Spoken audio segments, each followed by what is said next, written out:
Mic check. What's kicking, family? Mr. Batch here, you there? I'm glad you clicked in so I can check in with you. This is my quick wrap-up, random thoughts assessment of what happened Thanksgiving evening for the Giants. Very disappointed in their performance. Both sides of the trenches was dominated by the Broncos. They were lethargic, slow, and a little bit not on the game.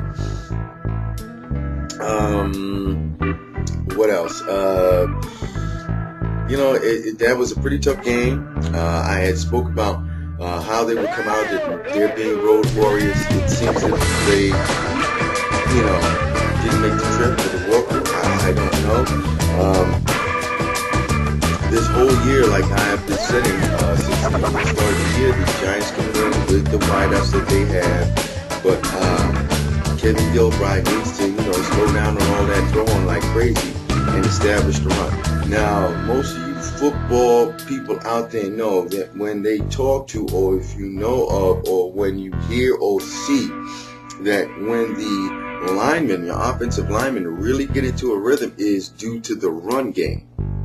They get, so-called warmed up. You know why? Because all the time that I've seen interviews and they talk to linemen and if they're in the booth as a commentator, they like that run first. You know why? They get to fire out. They get their juices going. Then you can have them backpedaling for the pass protection. But if they fire out and beat up that guy in front of them, they're going to be in a nice, good rhythm. And I blame that on Gilbride for the pass act. All right, the offensive line has not looked as, down as it was when we made the Super Bowl run. Granted that they took a hit this year when the streak of the line being together was broken with the injury to, I believe it was David Deal? I could be wrong. Okay, fine. But this whole, I don't know. See, my thing is, I got a thing for Gilbride that I really don't feel that he is a fit for the giant DNA blueprint of run first and then pass.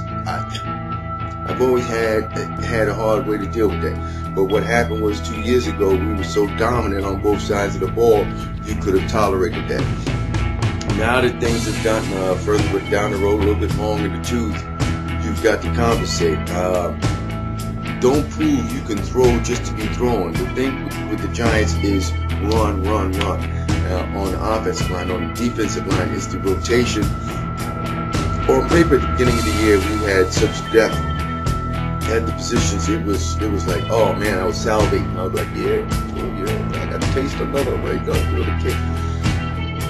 But injury had decimated that, and I think the biggest injury was Kenny Phillips, the safety in the back. I believe that he was the man that helped the DBs really hold down the wide receivers due to the fact that would give the defensive line and the linebackers enough time to wreak havoc on those quarterbacks. That really has not been happening due to the fact that injuries have happened. That is not an excuse, it's part of the game.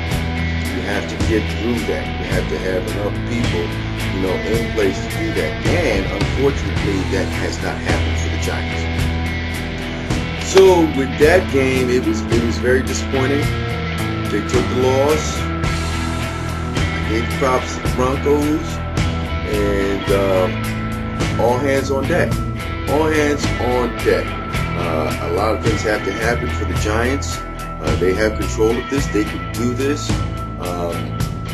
I don't care what kind of condition that they physically are right now, but it can get done. It can get done. People were talking like, oh, how can you talk about the Giants doing a 7-game run? Okay, we took a blip. It's a blip. Still controlling the destiny. The next 2 games are within the NFC East. Those are 2 games that the Giants can control their destiny, and we'll take it from there. I'm still confident that they'll be able to make the playoffs and be able to go deep into the playoffs. And this is Mr. Batch. I'm out of here like I stole something.